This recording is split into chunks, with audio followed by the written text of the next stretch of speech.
দেখেই মনে হচ্ছে খুবই সুস্বাদু হবে। যদি আপনারা খেতে চান তাহলে আমাদের বাড়ি চলে আসুন। আজকে আমরা রাঁধবো আমাদের পুকুরের পাকা তেলকই।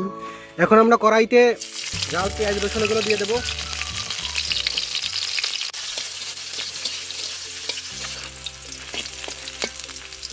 আমরা আলু দেবো, যাকে বলে পটেটো। এখন কড়াইতে আলু দিয়ে হলুদ লবণ দিয়ে কিছুক্ষণ নাড়াচাড়া করতে হবে। তেল কই দিয়ে খানিকটা কুশি দেবো। কুশি দেওয়া হবে, ইংলিশে একে বলে স্নেক গার্ড।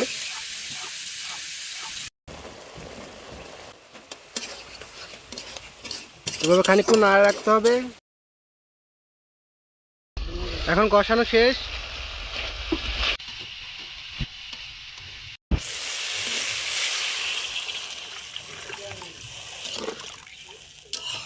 দিতে হবে।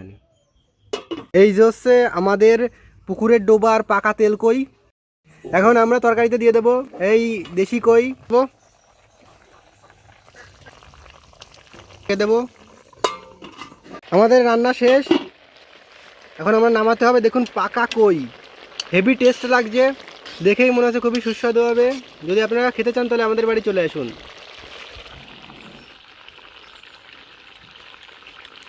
মনে হচ্ছে একটু লবণে কম হয়েছে, তাই আমরা একটু লবণ দিলাম।